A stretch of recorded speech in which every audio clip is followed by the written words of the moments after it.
Hi friends, welcome back to my channel movies hub. ఈరోజు 'Morrison' అనే movie అయితే చూసేసాను friends. మామూలుగా 'మారిసన్' అనే మూవీకి ఈ టైటిల్ ఎందుకొచ్చిందో చెప్పాలంటే, మారిసన్ అంటే రామాయణం ప్రకారం మారీచుడు అనే రాక్షసుడు అన్నమాట. అంటే వేషాలు మార్చే రాక్షసుడు. అందుకే ఈ మూవీకి 'మారిసన్' అనే టైటిల్ అయితే పెట్టారు. ఇంకా 2 అవర్స్ 30 మినిట్స్ రన్ టైమ్‌తో మన ఫహద్ ఫాజిల్ గారు అండ్ వడివేలు గారు నటించిన ఈ మూవీ ఎలా ఉందో చెప్పే ముందైతే నా ఛానల్‌ని సబ్స్క్రైబ్ చేసుకోవడం మర్చిపోకండి. ఇంకా స్టోరీలోకెళ్ళిపోదామా? నేనెందుకీ వీళ్ళిద్దరి గురించే చెప్తున్నానంటే, ఈ మూవీలో వాళ్ళిద్దరు తప్ప ఇంకెవ్వరు ఉండరు కాబట్టి. అంటే ఉండరని కాదు, సరళ గారు కూడా ఉంటారనమాట. అంటే మామూలుగా సరళ గారంటే మీ అందరికీ ఐడియా రాకపోవచ్చు. కానీ 'కాంచన' మూవీలో రాఘవ లారెన్స్ గారికి మదర్ క్యారెక్టర్ ఎసారు గదా! ఆమె కూడా ఉంటుంది. అంటే ఈ మూవీలో లాగా అన్ని మూవీల్లో లాగా ఫన్నీ క్యారెక్టర్ అయితే ఉండదండి. సీరియస్ క్యారెక్టరే ఉంటుంది. స్టోరీ పరానికొస్తే మాత్రం హీరో ఏమో దొంగ. ఇంక 'వడివేలు' గారేమో కొంచెం మతిమరుపులాగా చూపిస్తారనమాట. అది కూడా ఫస్ట్ హాఫ్ దాకానే చూపిస్తారనమాట ఇంకా.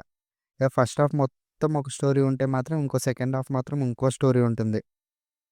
నేను ఈ మూవీ చూసినప్పుడల్లా 'ఫహద్ ఫాజిల్' గారే హీరో అనుకున్నాను. ఫస్ట్ హాఫ్ దాకా అయితే 'ఫహద్ ఫాజిల్' గారే హీరో అనుకున్నాను. కాదండి. సెకండ్ హాఫ్‌లో తెలిసేదేంటంటే 'వడివేలు' గారే ఈ మూవీకి హీరో అనిపిచ్చింది. ఎందుకంటే అంత డామినేటింగ్ యాక్టింగు అండ్ ఇంకోటేంటంటే ఫహద్ ఫాజిల్ గారిని బకరా కూడా చేస్తారనమాట ఫస్ట్ హాఫ్ దాకా. ఇక ఫైటింగ్ విషయానికొస్తే నాకొక్కటే ఒకటండి. ఆ ఏజ్‌లో కూడా ఎలా ఫైట్ చేస్తారండి? అదే అర్థం కాలేదు. ఇంక మూవీ అయితే క్రైమ్ అండ్ ట్రావెలింగ్‌తోనే సరిపోతుంది. ఫస్ట్ హాఫ్ మొత్తం ట్రావెలింగు. ఇంకా సెకండ్ హాఫ్ మొత్తం క్రైము. ఈ క్రైమ్ గురించేంటంటారా? ఫహద్ ఫాజిల్ గారు నార్మల్ దొంగే. ఆయన అమాయకుడు మాత్రమే. ఇంక వడివేలు గారే క్రైమ్ చేస్తూ ఉంటారనమాట. ఇది ఫహద్ ఫాజిల్ గారికి తెలీదు. ఫహద్ ఫాజిల్ గారికి తెలిసాక ఏమైంది? ఆ వడివేలు గారికి ఏమైంది? అనేది స్టోరీ మొత్తం. నేనైతే ఈ మూవీకి 5కి ఆహ్, 3.6 అయితే ఇస్తున్నా. 3.6 కూడా కాదండి. 3.4 రేటింగ్ ఇస్తున్నాననుకోండి.